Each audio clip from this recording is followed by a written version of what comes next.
Од евентуално невреме, суша или поплави, земјоделците и оваа сезона спас и помош ќе бараат од државата. За осигурување не сакаат ни да слушнат. Не е осигурано. Некако не сме заинтересирани, како не сигурна работа е. Зошто? Па така, мислам, од тие осигурителните компании не работат како што треба и така, да не излеват управо време. За едни пресудна е недовербата, за други парите. Заради трошкови, зашо? Кај нас многу приход нема.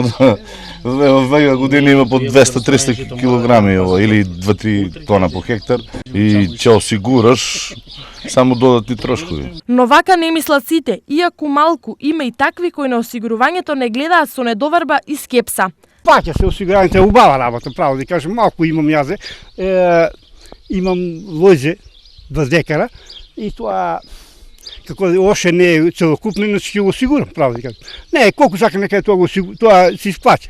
Инаку за оние кои ќе одлучат имотот и родот да си ги осигураат, државата и понатаму нуди субвенции и помош. До 31 август сите заинтересирани земјоделски производители можат да поднесат барање за осигурување на своето производство.